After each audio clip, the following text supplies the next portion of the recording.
Hello, this is a very quick video about the IBM branded Lenovo 8871 AC1. I got this for £36 off of eBay. I just thought I'd show a few differences to this machine. It's not a standard Lenovo 8871. It's got a few changes to it. One notably is the BIOS. The UEFI BIOS is an IBM specific one, so I have tried to update it using the latest Lenovo ones, but it fails. So it's just something to keep an eye out for. The system has some slight differences over a standard Lenovo 8871. Notably, this area here, which would normally house a DVD or have a blank bezel, this has like a tiny little information panel that's slid in there.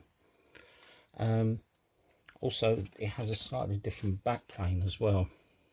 So, if I can try and remove this. So, as you can see, what it's actually intended for is to have a couple of lithium batteries there to act as backups for the SAS controller. So that's very slightly different. The wiring for this goes all the way back and then goes to the paddle board for the power in there. The other thing I've picked up on is this machine come without the plastic trim over here, which is basically is the air baffle. So it comes without one of those. I'm assuming because that air baffle also has the option for supercap batteries, or supercap capacitors I should say. It's not required in this machine. So other than that, it looks pretty much identical physically to an 8871.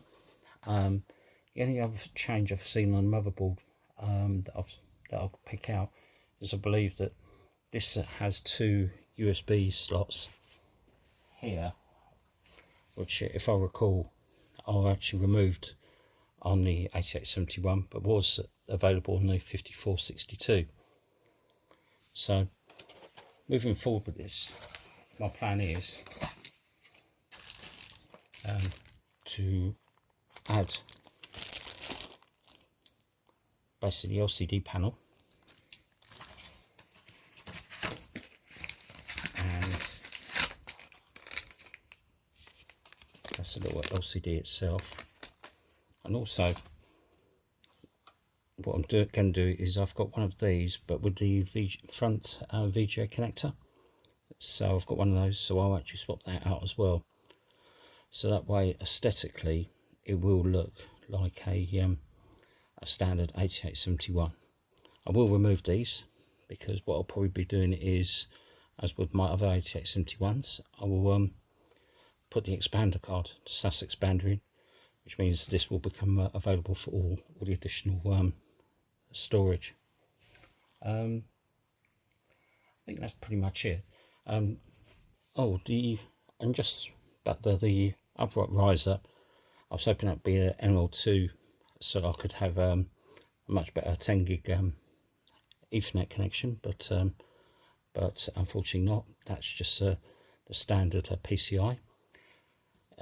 These machines, certainly this one, came with the additional IMM advanced software or license, which means that I'm able to remotely manage this and do remote control and everything like that. So these do appear on eBay for, I think at the moment in the UK, one of these machines is about £58, but that doesn't include memory or CPUs. This comes with a HP DDR4 2400T ECC memory, which, just as a bit of word of warning, will give you error messages in the log if you use non-Lenovo memory. My one for that £36 did include two 2640 V4 chips, or V4 CPUs I should say. So basically I think I've got a bit of a bargain with it. I just have to make sure that I'm mindful that I don't try and mess up the BIOS when I'm trying to use the Lenovo firmware.